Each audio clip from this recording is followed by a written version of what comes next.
প্রধানমন্ত্রীর লাল টেলিফোনকে ধরা হয় সরকারের সবথেকে গুরুত্বপূর্ণ একটি ডিভাইস হিসেবে। কারণ এই টেলিফোন দিয়ে প্রধানমন্ত্রী গুরুত্বপূর্ণ সব কূটনৈতিক এবং অন্যান্য দেশের রাষ্ট্রপ্রধানদের সাথে যোগাযোগ রাখেন। এবার প্রধানমন্ত্রীর অফিসের সেই লাল টেলিফোন দেখা গেল অকার্যকর হয়ে পড়ে থাকতে। তাও আবার যদি জানা যায় লাল টেলিফোন অকার্যকর হয়ে পড়েছে টেলিফোনের তার চুরি হয়ে যাওয়ার কারণে, এমন খবর শুনলে যে কারোর চোখ কপালে উঠতেই পারে।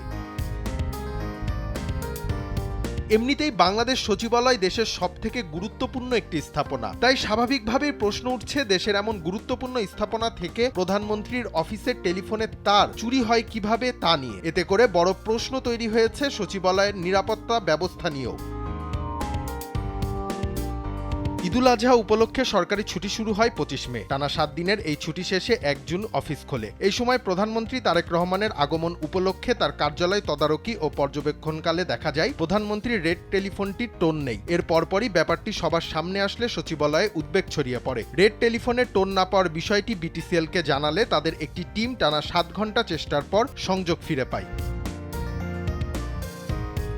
সচিবালয়ে বর্তমানে প্রধানমন্ত্রী তারেক রহমান নিয়মিত অফিস করছেন। এদিকে দেখা যায় দর্শনার্থী এবং সাধারণ মানুষ যখন তখন নিরাপত্তা বলয় ভেদ করে নির্বিঘ্নে এখানে আসা যাওয়া করছে। এমনকি সচিবালয়ের অভ্যন্তরে খাওয়া দাওয়া এবং কেনাকাটাতেও ব্যস্ত রয়েছেন সাধারণ মানুষ। সচিবালয়ের কর্মকর্তারা তাই মনে করছেন একটি কার্যকর প্রশাসনিক স্থাপনার জন্য এটি কোনোভাবেই উপযোগী নয়।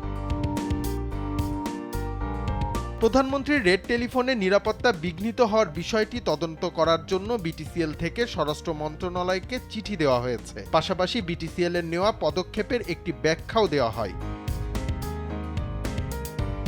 যেখানে বলা হয় একজন সচিবালয়ের দায়িত্বরত কর্মীরা অফিসে এসে দেখতে পান গুরুত্বপূর্ণ টেলিফোন লাইনগুলো বিকল হয়ে পড়ে আছে। কোথাও কোথাও তার কাটা অবস্থায় পাওয়া যায়, কিছু কিছু জায়গায় তারই ছিল না। এতে শুধু সাধারণ টেলিফোনই নয়, বরং অত্যন্ত সংবেদনশীল হিসেবে পরিচিত প্রধানমন্ত্রীর কার্যালয়, মন্ত্রিপরিষদ বিভাগ এবং জনপ্রশাসন মন্ত্রণালয়ের রেড টেলিফোন সহ গুরুত্বপূর্ণ টেলিফোন সংযোগগুলো পুরোপুরি বিচ্ছিন্ন হয়ে পড়ে।